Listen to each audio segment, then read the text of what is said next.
Tes tes.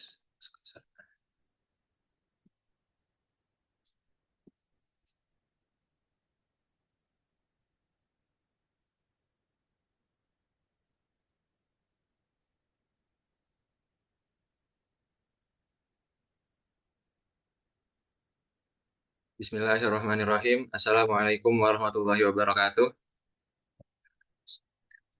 Selamat malam teman-teman dan kakak-kakak dan abang-abang sekalian. Pertama-tama kita ucapkan kepada hadirat Allah Subhanahu wa taala yang telah memberikan kita nikmat iman, nikmat Islam serta nikmat sehat sehingga kita dapat berkumpul pada pertemuan kajian secara online ini. Selanjutnya, tidak lupa salawat serta salam kita curahkan kepada suri tauladan kita Nabi Muhammad SAW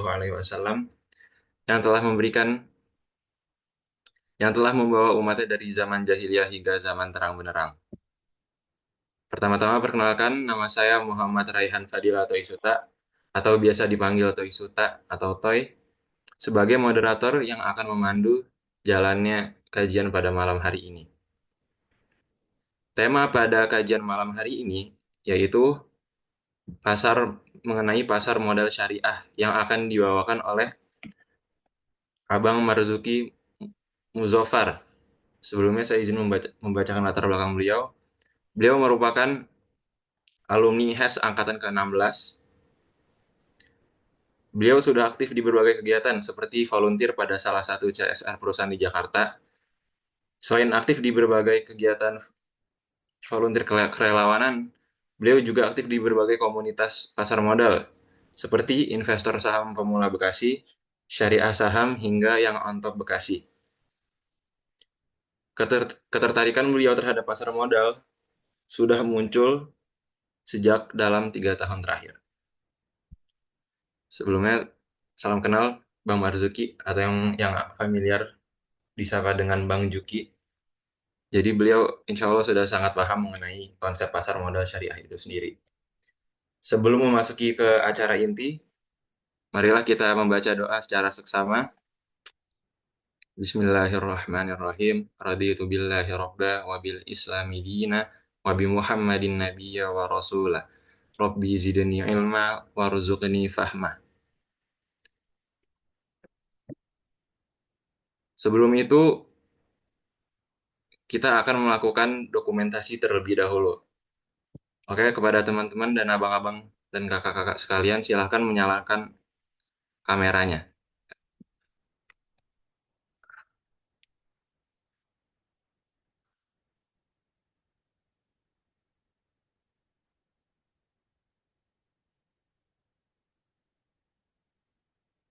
Kalau yang bisa, teman-teman, boleh dinyalakan kameranya.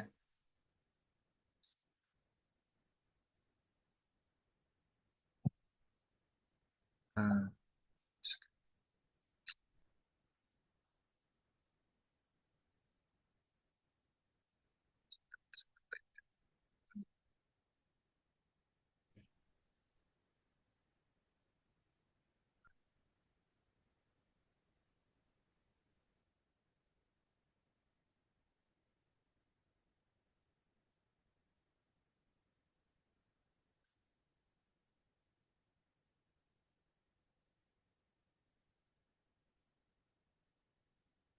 sebentar, sebentar.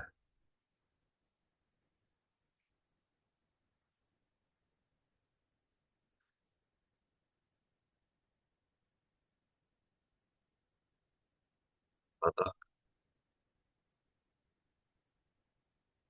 Satu, dua, tiga. Oke, terima kasih teman-teman yang sudah menyalakan kameranya. Juga Bang Juki, terima kasih. Baik, baik. Baik, untuk mempersingkat waktu, saya persilahkan kepada Bang Juki untuk memaparkan materinya. Waktu dan tempat dipersilahkan.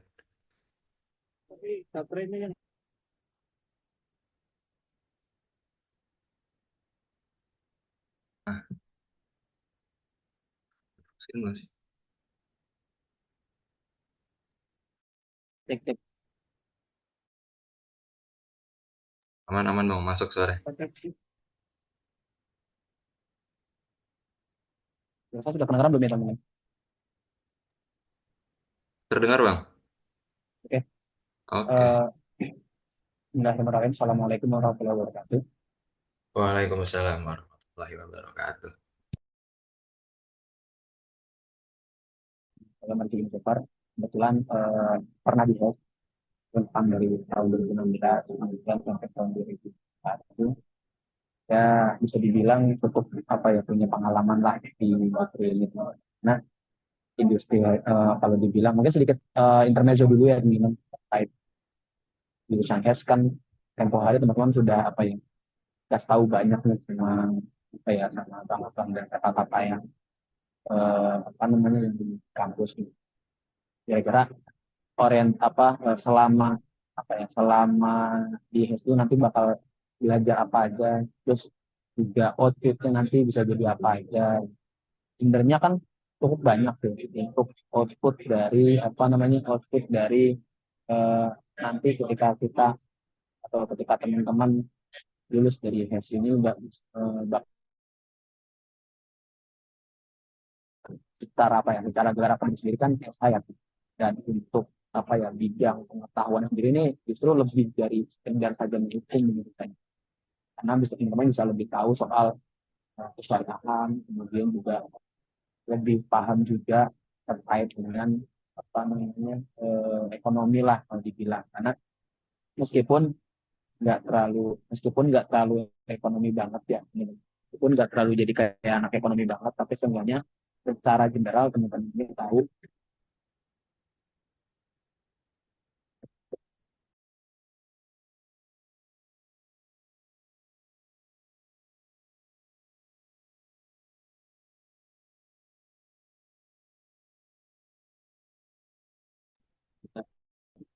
Eh, Sorry teman-teman, nanti kalau misalkan ada komplain atau bilang suaranya agak jauh di ini ya, apa bilang aja, takutnya. Tapi sekarang udah kedengeran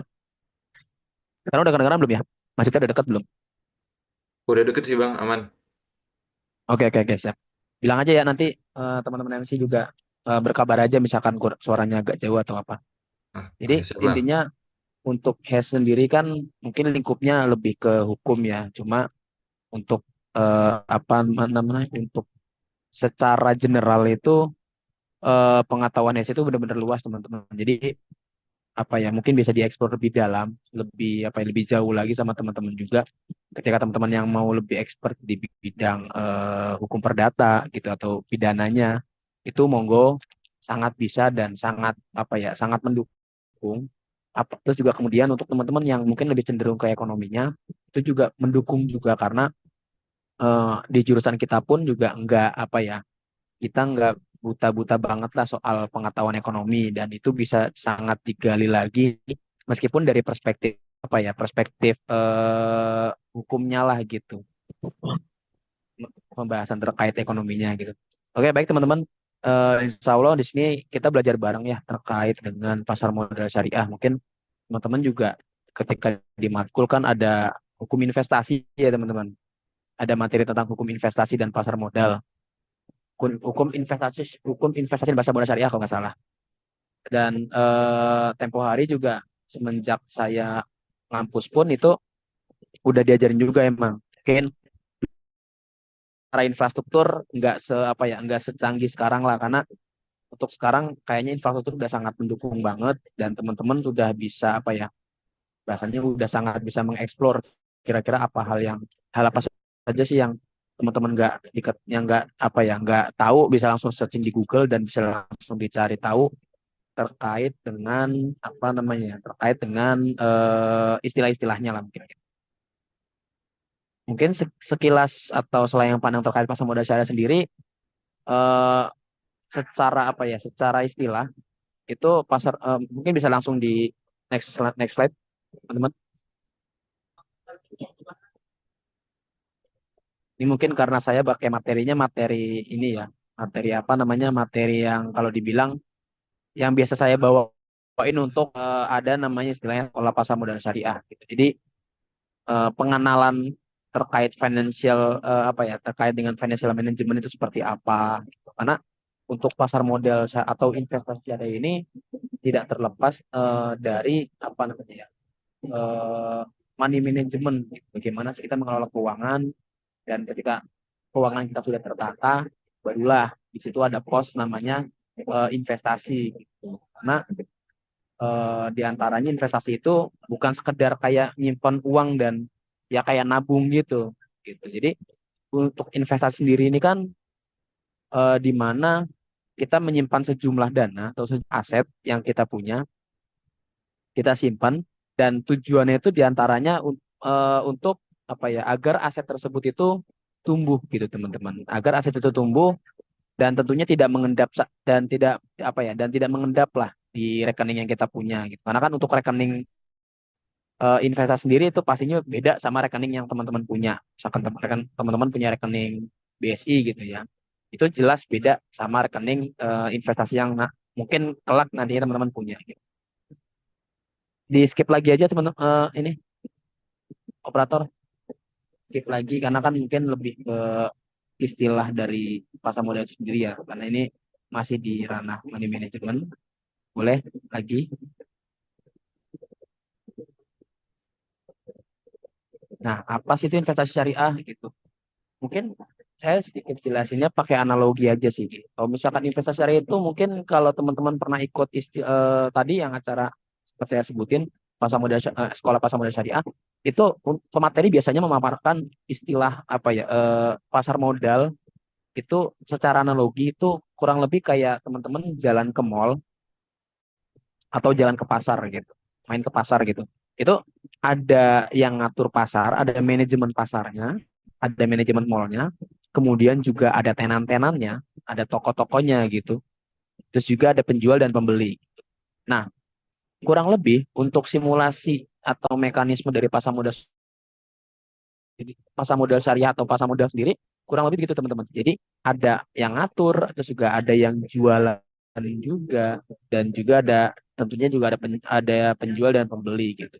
Nah, kita ini sebagai pembelinya teman-teman. Kita ini mau beli barang apa sih yang mau kita beli ke mall biasanya kan, atau misalkan teman-teman mau ke pasar mau beli sayur kah atau mau beli apa yang lainnya gitu. Datanglah ke salah satu tenan gitu. Nah, begitu pula juga di pasar modal teman-teman. Untuk di pasar modal sendiri, teman-teman ini nggak bisa langsung apa namanya, misalkan mau beli sayur, ya langsung apa namanya, langsung apa sih namanya tuh, langsung ngambil sayurnya atau apa gitu. Karena kan teman-teman harus pastinya harus datang ke salah satu tenan dulu kan. Kalau misalkan mau beli sayur, datang ke tenan sayur gitu. Dan terjadilah transaksi di sana gitu.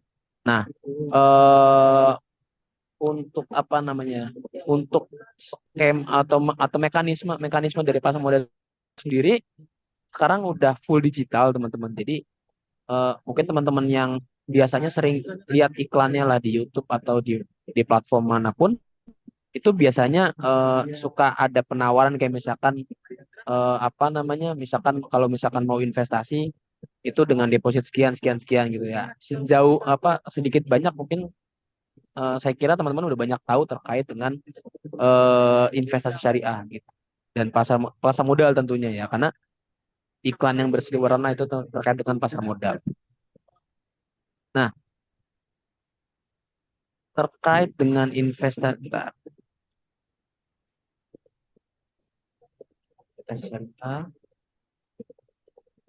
Nah, kira-kira apa sih investasi syariah sendiri? Investasi merupakan kegiatan di mana eh, teman-teman itu menyisihkan sebagian harta atau sebagian uangnya lah gitu, dengan tujuan untuk mendapatkan keuntungan di suatu hari nanti gitu. Artinya investasi ini berbeda dengan nabung teman-teman. Kalau nabung kan tujuannya kita kayak nyimpan uang aja gitu, dan dia berharap apa-apa dari tabungan kita itu. Nah, adapun teman-teman berharap tabungannya itu bertumbuh, itu bukan nabung, itu lebih ke investasi teman-teman. Di antaranya untuk apa, menumbuhkan aset, dan investasi ini diantaranya mungkin sedikit fun fact juga teman-teman. Kita kan tahu kalau misalkan barang-barang yang kita konsumsi sehari-hari lah, itu kan setiap tahun atau setiap waktu lah itu mengalami kenaikan ya, eh, mengalami kenaikan itu kan dinamakan dengan inflasi teman-teman. Kayak misalkan teman-teman beli apa ya, beli pop mie lah gitu, teman-teman beli pop mie mungkin Dulu waktu kecil teman-teman beli kopi harganya 5.000. Tapi sekarang kan harganya 10 ribuan gitu atau bahkan 15.000 misalkan. Itu kan artinya ada kenaikan, ada inflasi di sana. Nah gitu. Nah, salah satu cara untuk melawan inflasi atau kenaikan dari barang dan jasa itu dengan investasi teman-teman. Di mana teman-teman ini mengumpulkan sejumlah uang, ditaruh di salah satu tempat. Nah, dan di apa ya, bukan ditaruh di salah satu tempat, tapi diputar lagi di salah satu instrumen. Dan itu apa, dengan tujuan untuk mengembangkan aset yang teman-teman masukkan ke kantong tersebut gitu. Nah, mungkin next slide. Udah. Nah, tadi sempat yang saya bilang kenapa sih kita harus apa namanya investasi sih gitu. Tadi yang slide sebelumnya apa ya?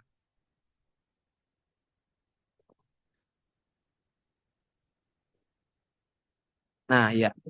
Ini tadi tujuan investasi teman-teman diantaranya kan tadi yang seperti saya bilang diantaranya sebagai implementasi dari ekonomi Islam karena diantaranya kan Nabi Yusuf, salah satu cerita yang mungkin pernah teman-teman dengar juga, atau cerita yang mungkin sangat populer di kalangan investasi syariah, itu terkait dengan kisah Nabi Yusuf, di mana Nabi Yusuf ini bermimpi ketika nanti akan ada apa ya kejadian yang tidak duga, dan pokoknya seperti kekeringan dan yang bencana lah intinya gitu, dan kita tidak mempersiapkan apa-apa gitu.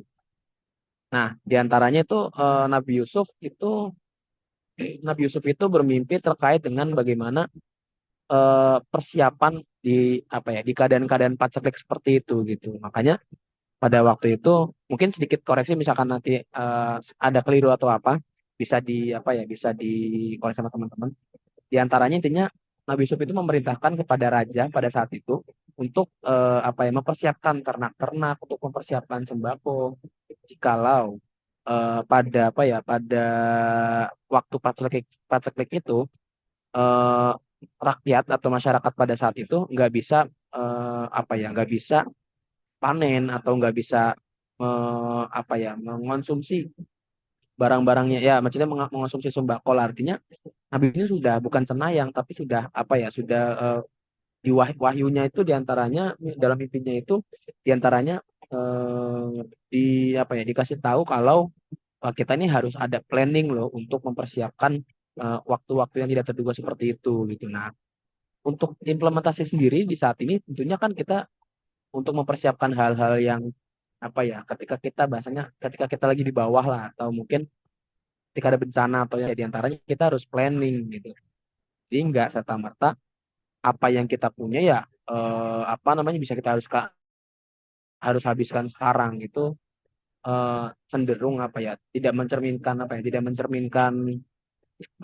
seorang muslim di mana Rasulullah SAW kan menganjurkan kita untuk diantara untuk berhemat dan juga tidak serakah lah bahasanya gitu. Terus kemudian yang kedua itu kan ada ketidakpastian masa depan. Karena kan kita juga tahu ya bahwa masa depan ini kan tidak bisa kita apa ya prediksi lah bahasanya. Tidak bisa kita prediksi. Ya makanya kita berinvestasi lah gitu. Karena kan mungkin teman-teman juga tahu beberapa instrumen investasi kan cukup familiar lah di kalangan kita gitu. Terus kemudian inflasi diantaranya tadi seperti yang bilang kenaikan barang dan jasa ini nggak bisa kita pungkiri, makanya kita melawan inflasi itu ya dengan berinvestasi teman-teman. Terus juga keinginan juga pastinya teman-teman kan apa ya punya banyak keinginan ya teman-teman kan punya keinginan pengen A pengen B yang mau nikah atau yang mau S2 lanjut S2 atau seperti apa itu kan teman-teman pasti punya banyak keinginan ya. Kalau misalkan dirasa ketika teman-teman punya planning kalau misalkan nabung takutnya nggak cukup atau yang lainnya, teman-teman bisa investasi karena aset yang teman-teman kumpulkan di kantong investasi itu pastinya bisa dipastikan lah, maksudnya bisa bisa dijamin juga itu bisa lebih besar dari teman-teman terbiasa menabung dengan jumlah yang cukup sama lah. Mungkin teman-teman bisa apa mungkin untuk kedepannya teman-teman bisa seperti apa ya seperti survei kecil-kecilan lah atau mungkin praktek kecil-kecilan katakanlah teman-teman coba belajar investasi, dan juga teman-teman juga nabung gitu. Jadi katakanlah teman-teman punya dua kantong, ada kantong apa? Ada kantong nabung, ada juga kantong investasi. Nah, itu teman-teman bisa apa namanya coba dipraktekkan aja. Nanti teman-teman bisa bandingkan tuh dari kantong nabung sama kantong investasi mana yang lebih besar dan mana yang seenggaknya lebih signifikan gitu.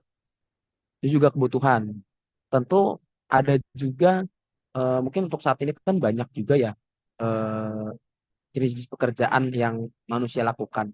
Di antaranya itu ada teman-teman mungkin mungkin ya di pertemuan selanjutnya atau di lain waktu teman-teman bakal apa ya ketemu dengan orang yang kerjanya itu trading gitu teman-teman. Jadi full time trader. Nah, kenapa dia melakukan itu ya karena dia merasa kebutuhan kebutuhan si orang ini bisa dipenuhi dengan apa namanya dengan berinvestasi teman-teman atau dengan trading gitu. Dan itu tentu hal yang apa ya zaman dulu atau zaman kita kecil belum ada kepikiran di manusia saat itu ya. Untuk saat ini kan karena kemudahan akses, kemudahan infrastruktur itu sangat memungkinkan teman. Boleh di next next slide. Tadi saya sempat senggol juga kan terkait dengan eh, berbagai macam instrumen investasi gitu teman-teman. Mungkin kita juga sudah apa ya biasanya udah sering baca-baca atau sering ceritain juga sama orang tua kita apa aja sih kira-kira objek yang bisa diinvestasikan gitu.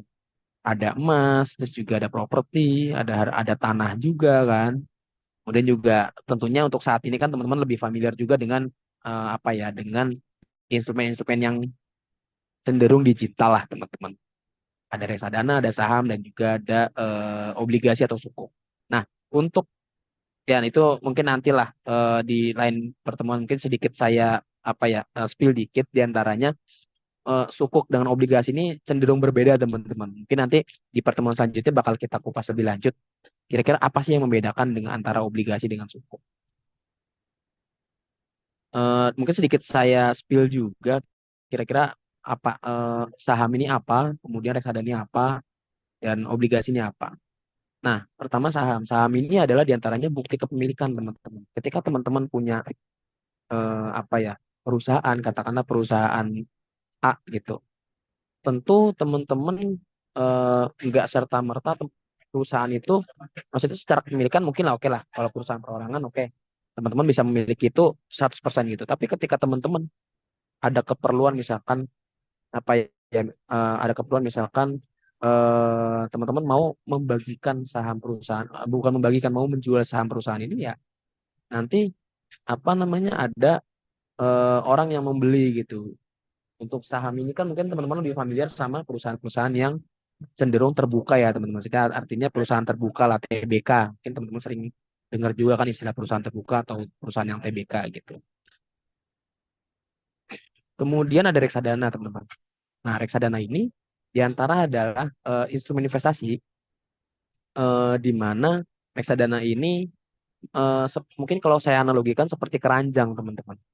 Ketika teman-teman beli keranjang itu ada berbagai apa ya ada di keranjang tuh diisi macam-macam gitu. Jadi misalkan teman-teman beli keranjang A, oh ternyata isinya ada telur, ada kentang, ada apa lagi ya, ada nasinya juga gitu.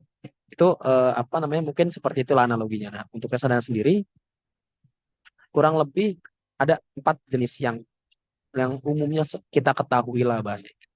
Ada reksadana saham, ada reksadana pendapatan tetap. Mungkin untuk pertemuan selanjutnya kita bisa bahas lebih lanjut lah terkait dengan apa instrumen-instrumen atau jenis-jenis reksadana. Nah, untuk obligasi sendiri, diantaranya itu obligasi itu ada surat utang, di mana mungkin simpelnya, singkatnya, itu kita apa ya membiayai suatu perusahaan atau kita membiayai negara. Jadi negara yang butuh uang atau perusahaan yang butuh uang ini menerbitkan surat berharga namanya obligasi. Nah, obligasi ini dikasih rentang waktu, katakanlah 3 tahun, 1 tahun, atau 5 tahun, atau bahkan ada yang 20 tahun kalau nggak salah, atau 50 tahun gitu. Macam-macam. Bentuknya jenisnya macam-macam gitu. Tergantung tenor atau lebih ke tenor ya, tergantung tenor penawaran atau jatuh temponya lah, bahasanya jatuh tempo dari obligasi sendiri.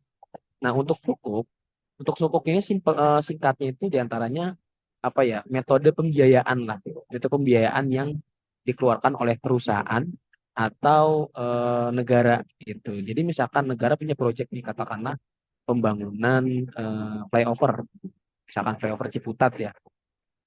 Ternyata negara nggak mau nih pakai anggaran dari apa ya, anggaran dari APBN misalkan gitu. Nah, negara ini bisa menerbitkan apa namanya, sukuk. Artinya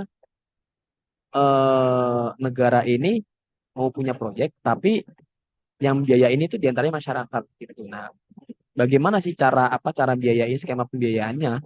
Itu diantaranya negara menerbitkan surat berharga gitu, menerbitkan surat berharga, menerbitkan surat berharga, dan itu nanti teman-teman atau investor itu nanti membeli surat berharga tersebut ya dengan underlying atau dengan jaminan ya proyek itu sendiri.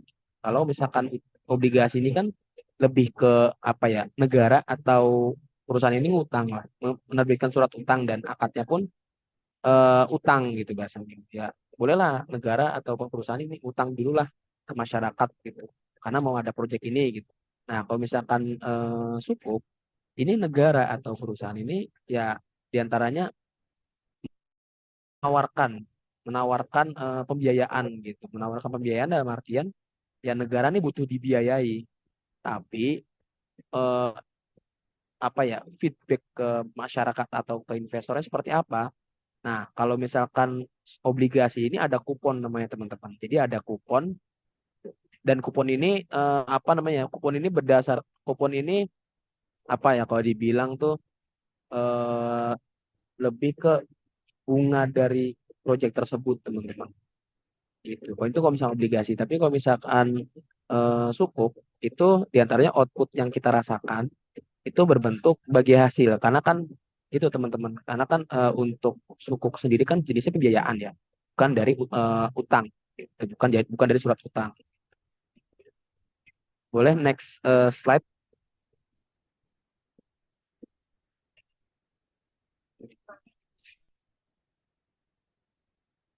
udah ganti ya. Baik. Mungkin sampai sini ada pertanyaan dulu nggak teman-teman? Atau nanti ada sesi tanya jawabnya nih? Nanti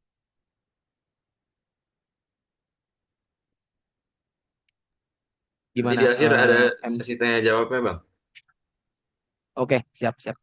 untuk membersihkan waktu juga. Oke, oke, siap. Kita lanjut diantaranya. eh eh, Mungkin teman-teman juga sebagian ada yang tahu tentang makosid syariah kan. Diantaranya kan tujuan dari syariah itu sendiri. Yang kita tahu kan ada 5 nih. Ada hifdzuddin, menjaga agama, ada hifdzun nafs, menjaga apa ya, menjaga diri lah gitu.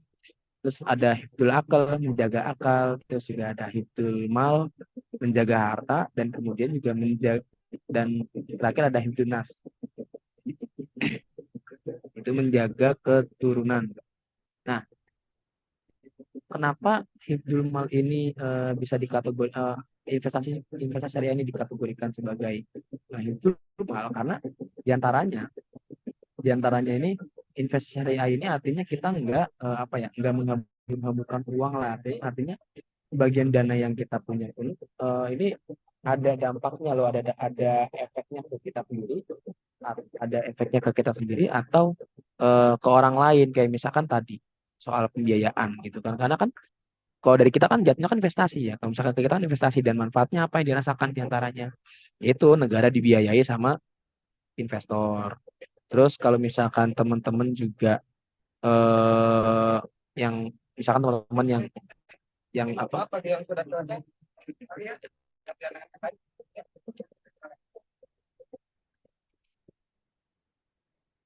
Bentar ya.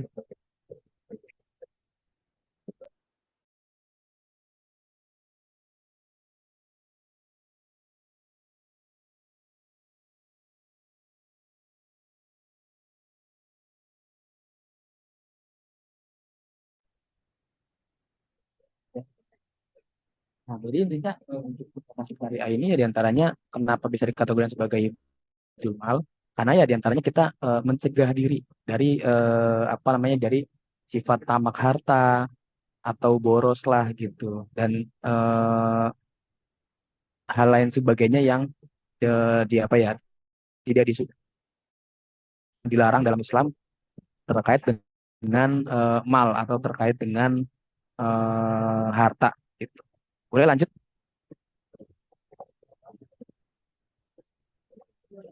Slide selanjutnya lagi mungkin boleh. Nah, mungkin teman-teman juga ini slide mana ya? Udah dilanjut slide-nya. Kira-kira apa sih pasar modal sendiri, teman-teman? Nah, untuk landasan hukum dari pasar modal sendiri, yang pertama itu ada Undang-Undang Nomor 8 Tahun 95 tentang pasar modal. Sebenarnya undang-undang ini udah cukup lama, maksudnya udah sebagai rujukan udah cukup lama banget ya, karena nanti mungkin di next slide bakal saya eh, bahas juga terkait dengan undang-undang apa ya, undang-undang acuan terbaru terkait dengan pasar modal. Yang pertama, mungkin ini sebagai pengetahuan aja teman-teman. Dasar hukum yang salah satunya diantaranya Undang-Undang Nomor 8 Tahun 95 tentang pasar. Pasar modal adalah kegiatan yang bersangkutan atau berkaitan dengan penawaran umum dan perdagangan efek perusahaan publik yang berkaitan dengan efek yang diterbitkannya serta lembaga dan profesi yang berkaitan dengan efek. Efek itu apa sih teman-teman? Mungkin singkatnya efek itu ya adalah surat berharga di mana yang tadi itu diantaranya surat apa instrumen yang tadi kita sempat singgung di depan itu efek itu kan surat berharga ya diantaranya itu saham dan juga obligasi atau suku. Nah, diantaranya pasar modal itu kegiatan di mana yang berkaitan dengan perdagangan saham, kemudian juga perdagangan obligasi dan juga suku itu dinamakan dengan pasar modal. Dan pasar modal ini tentu berbeda dengan sektor-sektor lain. Mungkin teman-teman juga sudah biasa apa ya belajar juga di kelas apa sih singkatnya pasar modal itu seperti apa dan tapi mungkin secara implementasinya belum terlalu maksud gitu. Apa sih pasar modal itu seperti apa gitu. Nah, mungkin slide selanjutnya udah ganti belum ya? Di saya sih.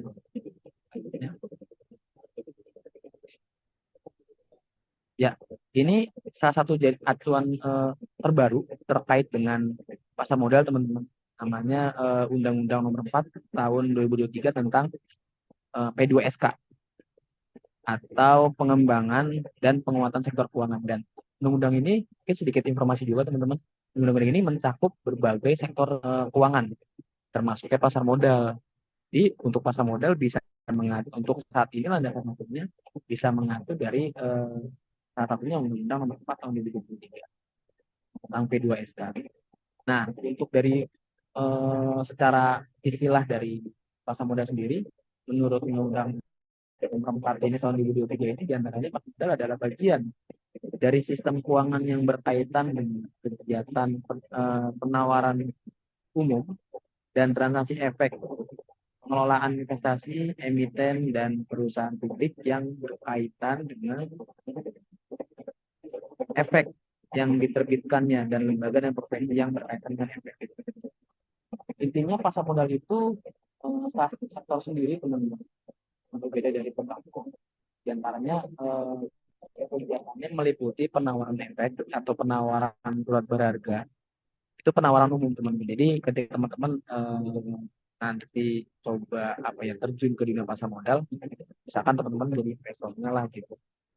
Itu apa namanya? Teman-teman bakal lebih eh, tahu lebih lebih jauh lah terkait dengan pasar modal itu sendiri.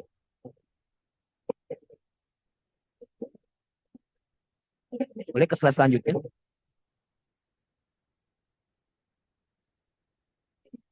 Slide lanjut lagi boleh.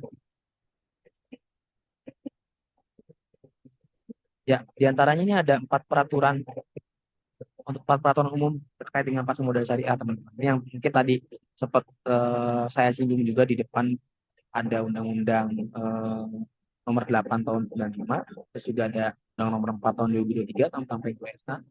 Kemudian juga ada ini Undang-Undang Nomor 21 Tahun 2011 tentang OJK, tentang pendirian OJK gitu dan tentunya tentang penguatan sektor keuangan melalui OJK. Kemudian ada POJK. Undang ini sebagai peraturan pelaksana tentunya POJK nomor 15 tahun 2015 tentang penerapan prinsip syariah di pasar modal. Kemudian ada fatwa DSN ini. Mungkin teman-teman kan juga sudah apa ya banyak belajar terkait dengan hierarki undang-undang ya teman-teman. Nah, eh, ini sedikit apa ya terkait dengan landasan hukum. Ini udah ini 5 ya bukan 4 ya. Mungkin ya yang nomor satu ini sebagai opsional aja lah teman-teman. Saya lupa ganti juga angka 4 ini. Intinya ketika teman-teman berkelut dengan sektor pasar modal syariah, tentu 4 atau 5 undang-undang peraturan ini bisa dilibatkan atau bisa jadi rujukan lah dari ketika nanti teman-teman untuk menyusun apa ya judul untuk skripsi gitu itu salah satu apa ya salah satu pak bukan faktor sih ininya lah dalilnya atau dalil itu peraturan-peraturan ini teman-teman karena POJK sebagai peraturan pelaksana mungkin bisa dikulik lebih lanjut karena cukup banyak ya teman-teman POJK terkait dengan pasar modal syariah ini salah satunya aja karena sebagai apa ya POJK acuan dari transaksi pasar modal syariah itu sendiri ya. Boleh slide selanjutnya udah ganti belum ya? Udah ya. Nah, ini teman-teman. Di antaranya ini ada beberapa fatwa terkait dengan pasar modal syariah. Mungkin kan teman-teman juga sudah banyak belajar ya terkait dengan studi fatwa atau mungkin belajar terkait terkait hukum investasinya dan pasti apa namanya acuan dari fatwa itu sendiri seperti apa gitu. Ini sekilas terkait dengan transaksi pasar modal syariah ya di antaranya ini ada 1, 2, 3, 4, 5 ada 5 fatwa acuan lah.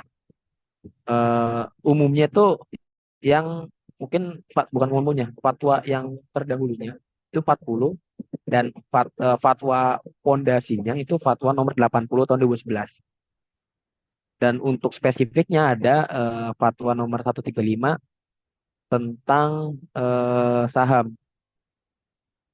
Wah, ini kayaknya ada duplikat tinggal bikin duplikat eh, fatwanya. Enggak. Dan tentunya ada beberapa fatwa yang terkait dengan pasar modal syariah itu sendiri teman-teman.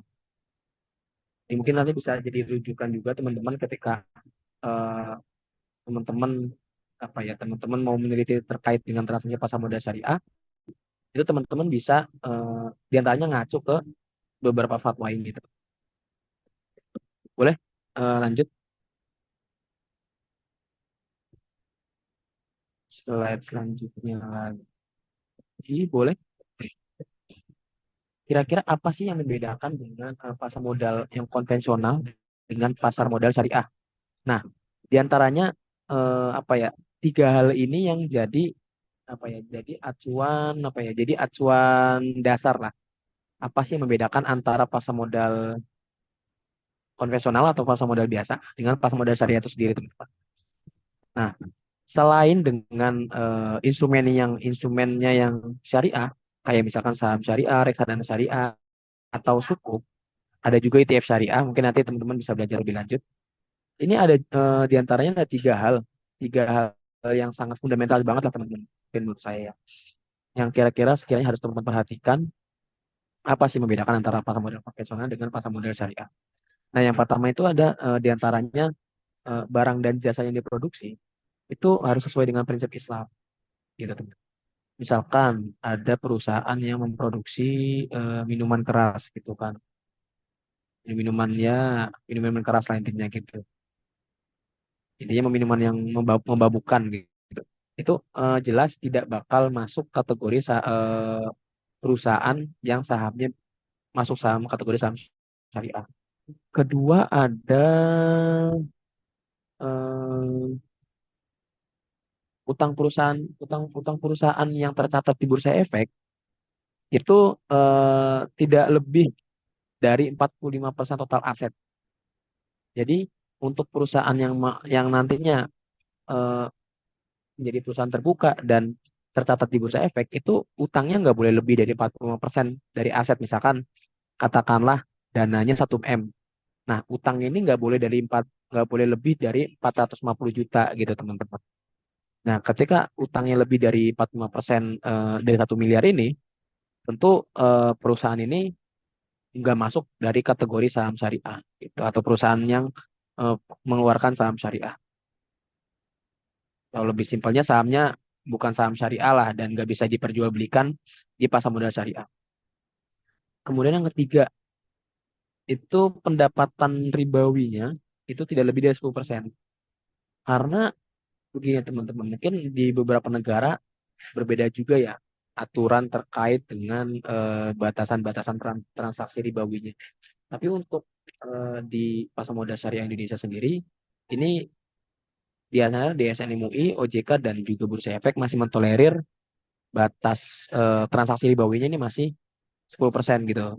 Mungkin tidak apa ya, tidak apa ya. Mungkin suatu saat bisa jadi DSN MUI, OJK, dan juga Bursa Efek bisa jadi ketika ada kajian lanjut, oh ternyata memungkinkan nih ketika perusahaan bisa apa ya, bisa meminimalisir pendapatan ribawinya menjadi 5%. Itu tidak apa ya, tidak mustahil juga teman-teman. Mungkin ya kita doakan aja lah transaksi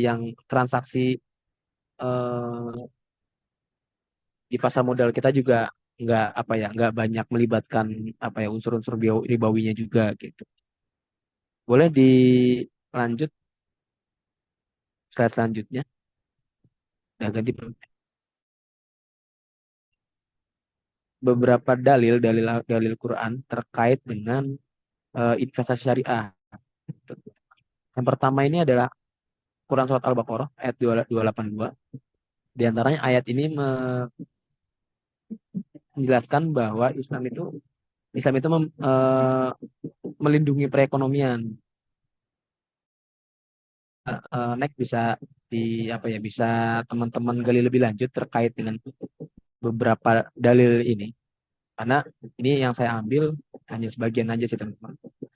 Itu boleh lanjut ke slide selanjutnya. Ya, ini diantaranya adalah prinsip dari investasi syariah itu sendiri, teman-teman.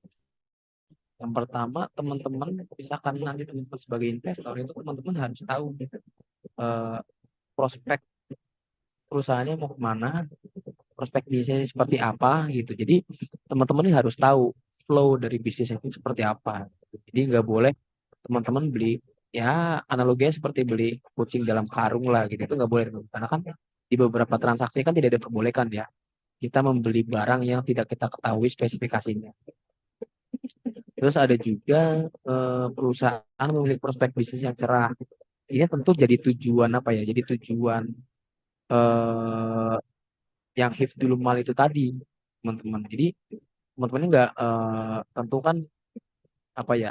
Kita sebagai seorang muslim kan nggak boleh apa ya? Nggak boleh pesimis terus ya. Tentu tentu apa ya? Tetap harus optimis terus. Artinya kita juga harus yakin gitu bahwa bisnis kita atau perusahaan yang mungkin sahamnya kita miliki ini prospeknya harus apa ya, insya Allah bakal cerah gitu. Dan kalau bisa kita screening dulu gitu, kita cari tahu dulu nih perusahaan mana sih yang sekiranya secara keuangannya sehat gitu, dan prospek bisnisnya juga oke lah gitu. Terus kemudian harga saham dari perusahaan itu cenderung menarik, artinya mungkin sesuai budget kita lah, artinya ya kita nggak sampai kita minjem-minjem apa ya, kita minjem-minjem dana dulu buat di saham atau buat transaksi. Ya, artinya kita harus pinter-pinter manage uang dulu gitu, teman-teman. Jadi apa namanya, kita nggak asal beli perusahaan lah, tapi tanpa kita ketahui dulu perusahaan itu seperti apa gitu. Tentu itu harus ada, karena kan di perusahaan ini kan serba transparan ya, artinya seperti laporan keuangan itu transparan, kegiatan usahanya itu transparan juga, dan itu pastinya dilaporkan ke Bursa Efek dan diawasi juga oleh OJK. Boleh slide selanjutnya teman-teman.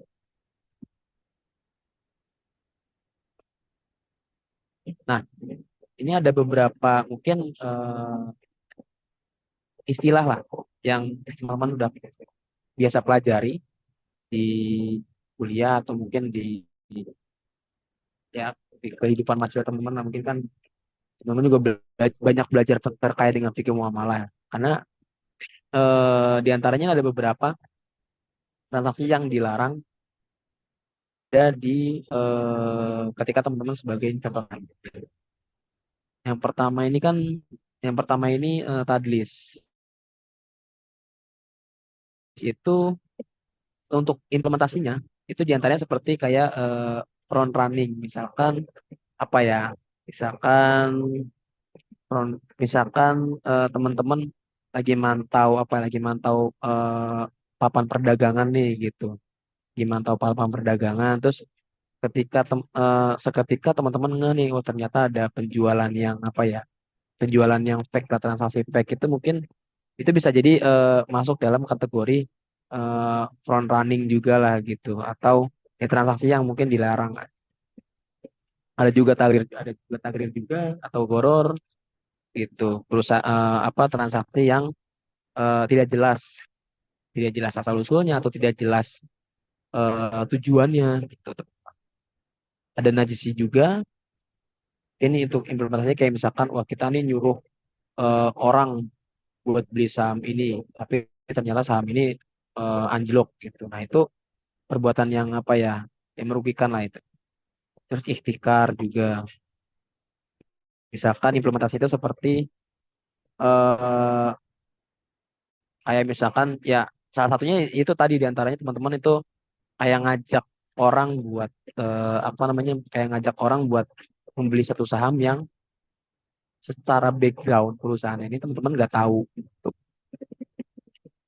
ada riba juga, ada gizi juga, ada Goben Fashi juga, ada Bayi Al-Makdum. Bayi Al-Makdum ini mungkin implementasi seperti kayak teman-teman, atau short selling ini ya. Mungkin implementasi seperti ini. Teman-teman mau beli teman-teman belum punya barangnya nih gitu. Teman katakanlah ada HP.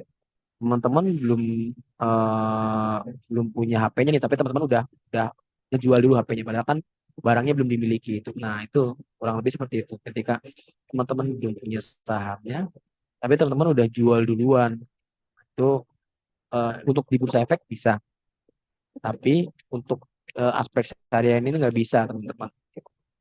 Ada juga insider trading juga. Insider trading ini perdagangan orang dalam, artinya apa ya, menyebarluaskan informasi dari katakanlah mungkin bahasa sekarang apa ya, info A1 lah teman-teman. Dia memperjualbelikan informasi di orang dalam.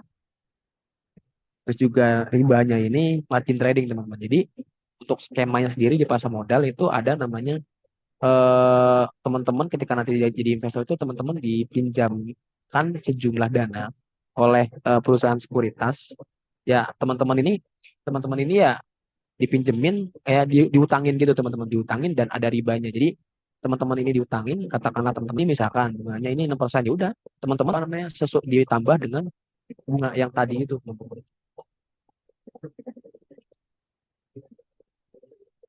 Boleh ke slide selanjutnya.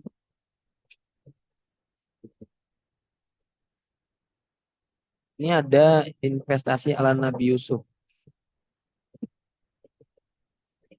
Tadi sedikit mungkin ya apa ya, saya jabarkan juga di depan ya. Gimana sih Ibrahim bisa kita ambil dari kisahnya Nabi Yusuf dalam implementasi itu, seperti implementasi itu dalam berinvestasi syariah. Ya, diantaranya eh, ada kebijaksanaan di sana, terus juga ada keahlian apa, keahlian Nabi Yusuf dalam menganalisa resiko, terus juga dalam manajemen aset seperti apa gitu. Boleh saya selanjutnya juga?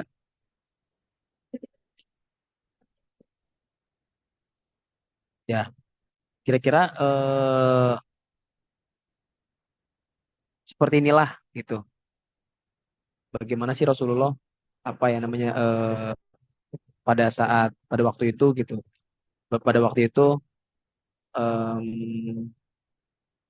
mungkin berinvestasi lah. Artinya kan infrastruktur pada waktu itu kan belum secanggih sekarang, dan ya Rasulullah ya punya caranya sendiri untuk berinvestasi. Di antaranya di beberapa poin yang coba saya sebutkan di sini gitu. Di antaranya seperti menyewa lahan, Terus juga mungkin teman-teman juga sempat dengar sirahnya atau ceritanya Rasulullah apa namanya berdagang emas gitu, bagaimana Rasulullah memperdagangkan emas. Terus juga bagaimana Rasulullah juga apa ya memperlakukan ternak atau berbisnis dengan apa ya berbisnis dengan orang lain menggunakan hewan ternak. Artinya ketika ketika Rasulullah beli di harga katakanlah beli di harga A dan harga ternak ini naik gitu. Nah, lalu harga yang sudah naik ini dijual oleh Rasulullah. Slide selanjutnya boleh? Ya, kurang lebih ini mekanisme apa ya mekanisme perdagangan yang ada di pasar modal syariah. Artinya ketika mungkin sedikit saya uraikan juga. Jadi untuk eh, transaksi di pasar modal syariah ini, teman-teman ini nanti, nah, ini saya kayaknya lupa nyantumin juga sih alur mekanismenya juga di sini ya. Mungkin nanti bakal diinfokan lagi teman panitia untuk eh, add satunya lagi. Nah, karena ada dua slide mungkin kan karena waktu juga ya takutnya kita maksimalkan aja di tanya jawab. Nah, mungkin sedikit saya gambarkan terkait dengan mekanisme jual beli eh, apa ya, jual beli saham di pasar modal. Ketika teman-teman mau beli, saya mau beli saham nih gitu. Kira-kira teman-teman nih nggak bakal langsung datang ke manajemen pasarnya kan. Artinya teman-teman harus datang ke tenan-tenan itu sendiri kan. Nah, untuk tenan-tenannya ini mungkin teman-teman nggak asing juga sama Ajaib, sama apalagi ya Stockbit gitu atau misalkan iPod juga mungkin teman-teman pernah dengar. Nah, itu diantaranya perusahaan sekuritas. Perusahaan sekuritas ini diantaranya sebagai perusahaan perusahaan perdagangan efek di mana perusahaannya sebagai penyalur gitu, penyalur atau penyambung lah antara investor dan juga eh, emiten atau perusahaan yang sahamnya diperjualbelikan di pasar modal. Nah, diantaranya kan ini jenis-jenis screeningnya lah yang kita di depan kita uraikan bersama. Nah, slide selanjutnya boleh. Ini kan mungkin sedikit apa ya sebagian opini lah dari masyarakat terkait dengan pasar modal syariah atau investasi syariah lah. Ya, mungkin teman-teman juga sempat dengar juga kalau misalkan trading itu judi lah atau trading itu inilah trading itu itulah gitu. Nah, itu mungkin bisa apa ya bisa dijelaskan lagi sama teman-teman nantinya gitu bahwa ya trading itu ya sebenarnya jual beli biasa teman-teman. Jadi ya teman-teman ini ya seperti jual beli biasa aja. Teman-teman membeli saham ya yang dibelikan ada objeknya meskipun berbentuk digital gitu. Artinya teman-teman bukan beli apa ya bukan nggak beli apa-apa tapi kan teman-teman beli eh, apa ya bukti kepemilikan dari suatu perusahaan yang ditawarkan di pasar modal gitu. Jadi bukan bukan pasar bebas juga gitu artinya ya wujudnya ada tapi kan digital gitu. Mungkin kalau pada tahun-tahun dulu jual beli saham itu masih berbentuk sertifikat teman-teman. Kayak misalkan mungkin teman-teman yang sering lihat sertifikat tanah atau atau seperti akta lah gitu.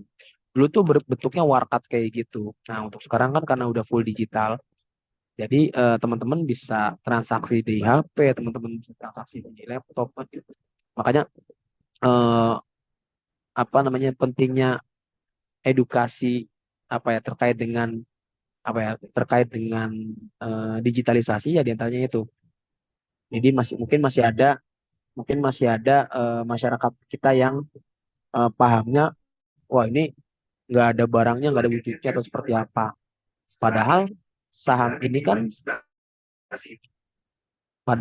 padahal saham ini kan bentuknya ada untuk underlying-nya itu sendiri kan atau ya mungkin kalau dibilang apa ya ya bukti kepemilikannya itu ada gitu ya pabrik itu sendiri atau perusahaan itu sendiri gitu.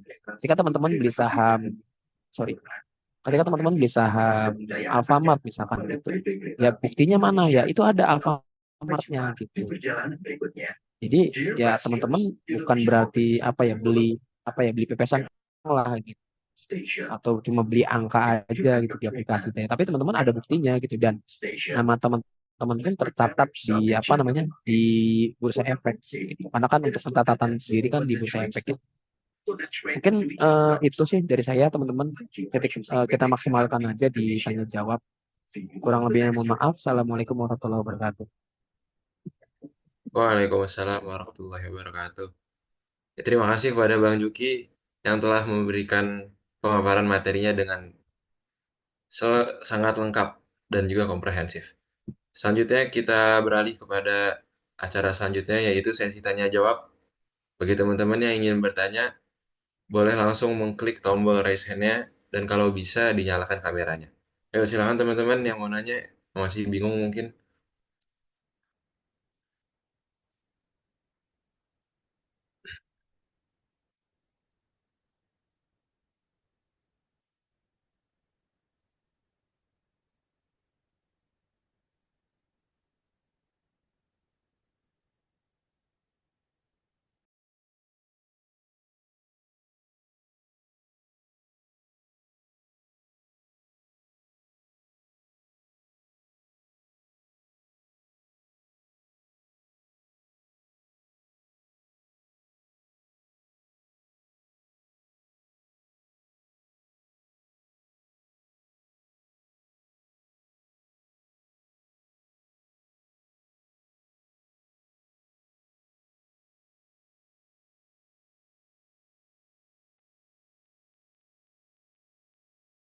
Oh Bang, ada yang nanya nih Bang, dari Kalulu. Kira-kira investasi apa yang cocok buat para mahasiswa? Nah, seperti apa tuh Bang kira-kira? Mau langsung dijawab apa ditampung dulu? Boleh lah, main memaksimalkan waktu aja kali Wah, ya. Memaksimalkan waktu, langsung jawab aja kali. Mungkin ntar kalau teman-teman ada yang mau langsung nanya, tanyalah aja gitu nggak apa-apa. Atau misalkan mau on mic, nggak apa-apa, boleh. Oke. Ada pertanyaan terkait kira-kira investasi apa yang cocok untuk mahasiswa. Sebenarnya mahasiswa itu kayaknya cocok-cocok aja sih semua jenis investasi ya, gitu. Karena kan yang nggak cocok itu di budgetnya kan, bukan bukan di jenis investasinya gitu. Teman-teman misalkan teman-teman yang punya tanah, ya mungkin jual beli tanah gitu, atau mungkin ya beli apa, bisa beli tanah gitu. Tapi nanti dijual ketika harganya udah tinggi gitu. Atau misalkan untuk mungkin konteksnya di sahamnya gitu, misalnya di saham syariah ya. Teman-teman yang biasanya jajan janji jiwa itu kan mungkin ke gue bilang mahal ya. Ya janji jiwa ya kan, satu cupnya itu bisa sampai 35.000 atau ya 25.000 something lah gitu. Itu apa ya, sebenarnya kita beli saham itu ya 25.000 pun itu udah bisa dapat, kita udah bisa dapat saham gitu misalkan. Atau mau langsung implementasi aja nih, mungkin saya bisa share screen kalau teman-teman yang mau tahu gimana sih caranya bisa. Cuman konteksnya gini, karena untuk mahasiswa, coba misalkan teman-teman yang terbiasa dengan langsung praktek, atau misalkan terbiasa dengan hal-hal yang dari kecil. Misalkan teman-teman punya dana kecil yang nggak usah, misalkan punya dana 50.000, ya saya yakin banyak yang punya gitu. Dan bisa memaksimalkan dengan dana 50.000, insya Allah, dan terutama dengan ditambah dengan pengetahuan yang ya meningkat lah. Kan artinya dari belum tahu sampai tahu gitu. Berarti artinya kan meningkat gitu. Itu pastinya bisa memaksimalkan seberapapun budget yang dipunya gitu sama teman-teman.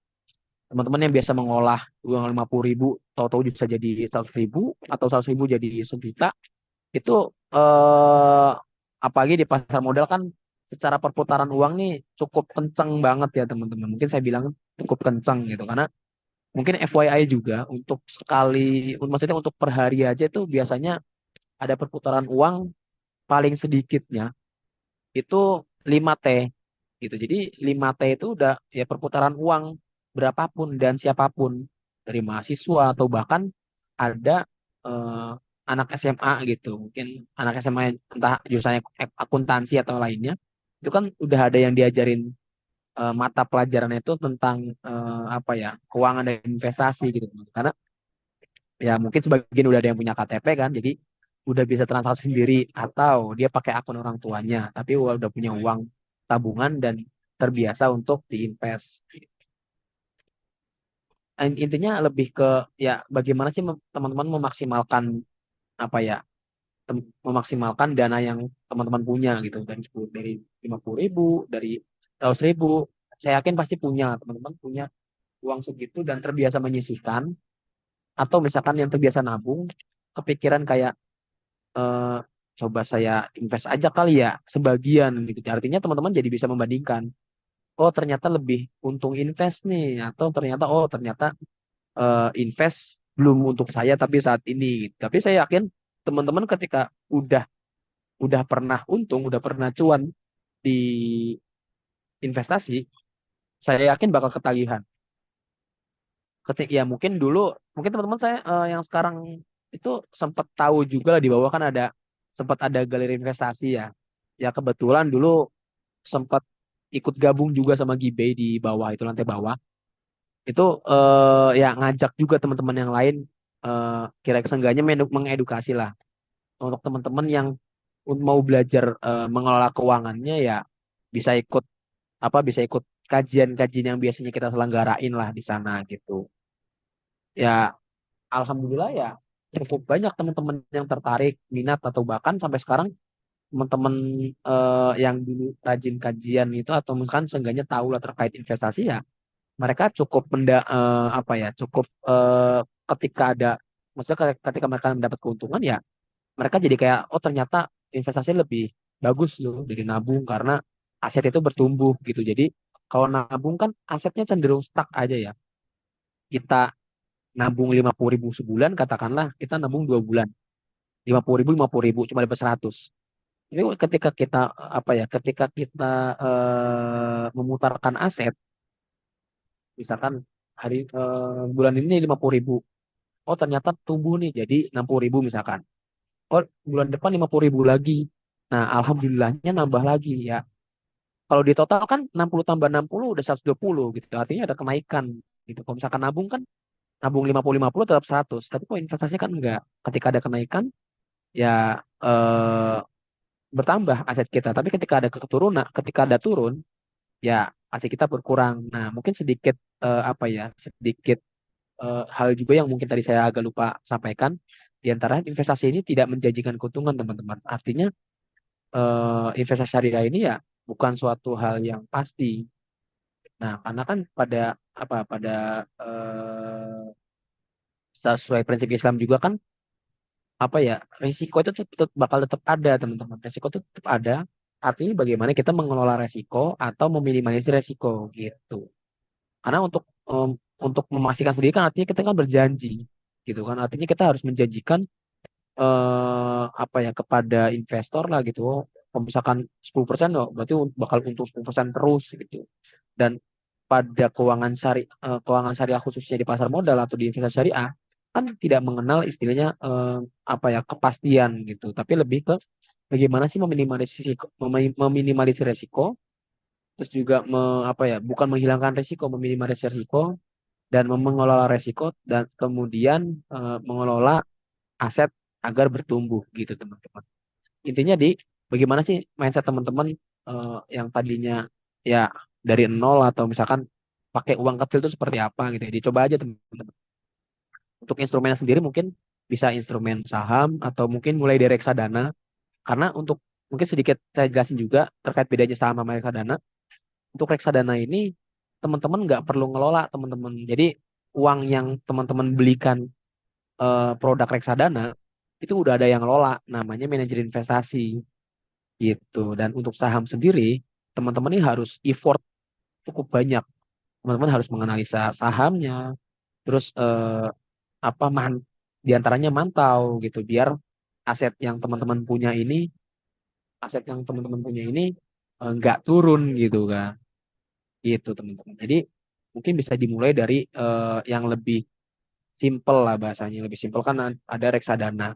Ya teman-teman silahkan beli reksadana, rasakan perbedaannya lah bahasanya dengan menabung biasa. Gitu. Itu sih teman-teman. Jadi dimulai dari diri sendiri ya niatkan aja ya lillahi ta'ala saya mau belajar investasi, mau menumbuhkan aset, gitu. Kurang lebih seperti itu sih jawaban yang pertama agak panjang karena emang ini materi yang tadi ya. Yuk, terima kasih kepada Bang Joki yang sudah menjawab pertanyaannya. Bagaimana kalau lo, apakah sudah terjawab? Sudah. Nah, lanjut nih Bang, ada pertanyaan kedua dari Sultan. Pertanyaannya, bagaimana pasar modal syariah dapat bersaing di tingkat global, terutama di pasar negara non-Muslim? Ya, saya serahkan kepada Bang Joki. Ya, menarik sih pertanyaannya. Karena gini teman-teman, eh karena gini, Islam itu kan datang rahmatan lil alamin ya, teman. Di antaranya kan tentu hal ini apa ya, bukan merembet, termasuk juga dalam sektor keuangan syariah, di mana teman-teman ap- mungkin teman-teman yang Muslim atau non Muslim kan Islam itu seperti apa gitu. Nah, bagaimana pas modal syariah itu bisa berkembang di negara-negara non Muslim? Yang pertama itu mungkin bisa saya apa ya, bisa saya utarakan di antara yang pertama itu karena faktor transparansi teman-teman. Yang pertama itu karena kita tahu sendiri juga kan untuk keuangan syariah ini kan lebih transparan, harus lebih jelas gitu. Dalam akadnya juga kan jelas apa-apa saja yang diperjualbelikan, apa-apa saja yang ditransaksikan gitu kan teman-teman. Mungkin teman-teman belajar juga di akad-akad yang lain juga harus jelas teman-teman. Nggak boleh ada yang ditutup-tutupi gitu. Itu sebagai daya tarik pertama. Karena pasar modal syariah terutama gitu itu kan menggunakan akad baik baik al musawamah. Artinya teman-teman ini harus apa namanya jual beli dan tidak boleh ada yang ditutupi, apalagi di sini kan konteksnya perusahaan terbuka ya. Ya, segala jenis keterbukaan itu disampaikan gitu. Maksudnya segala jenis aksi perusahaan itu disampaikan eh, kepada bursa efek. Misalkan ada perusahaan perusahaan A mau melakukan aksi korporasi, misalkan mau merger atau mau merger lah misalkan. Oh ternyata perusahaan A ini mau merger sama perusahaan B. Itu kan pasti bakal dikasih tahu, maksudnya diinfokan gitu. Ada transparansi di sana. Terus kemudian soal laporan keuangan. Laporan keuangan ini tentu kan harus setransparan mungkin gitu teman-teman. Yang dikeluarkan oleh perusahaan terbuka. Karena nggak boleh yang ditutup-tutupi teman-teman. Karena kalau misalkan ditutup-tutupi ini selain sanksi juga ada ancaman bahwa perusahaan ini bakal di gerbong depan, di gerbong depan.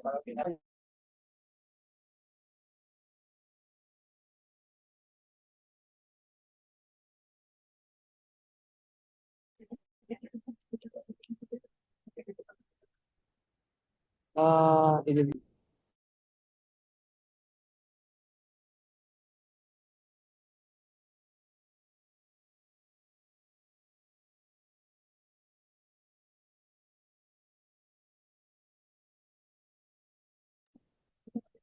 kurang lebih seperti itu sih teman-teman untuk apa nih untuk kerja-kerja mungkin bisa jabarkan ya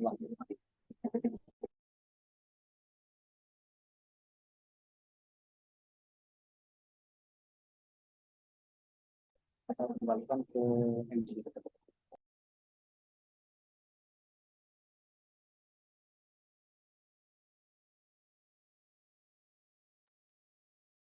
Baik, terima kasih Bang Joki atas jawabannya.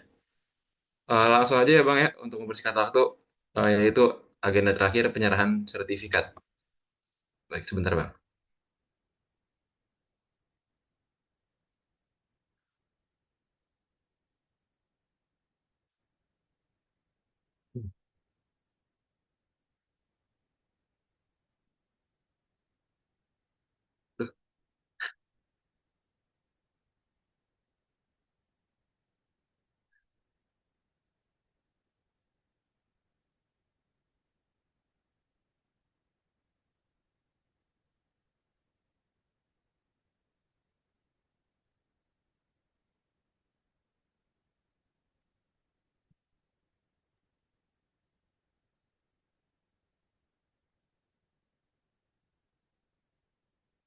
Bentar, Pak. Kita apa screenshot dulu ya Bang. 3, 2, 1. Oke lagi. Sekali lagi. 1, 2, 3. Oke. Udah atau ya?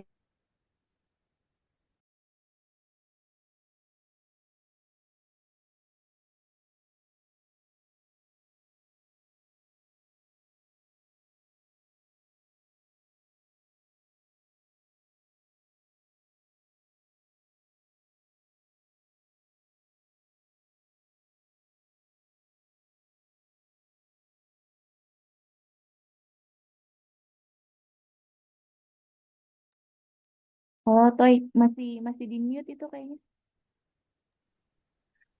Oh, oke, oke.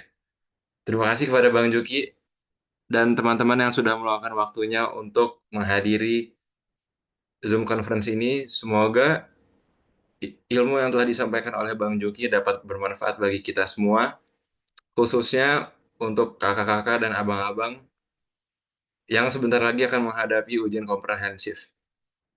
Mohon maaf bila ada kesalahan dari saya. Dan terakhir, wabillahi taufiq wal hidayah. Wassalamualaikum warahmatullahi wabarakatuh. Terima kasih Bang Juki dan teman-teman sekali lagi.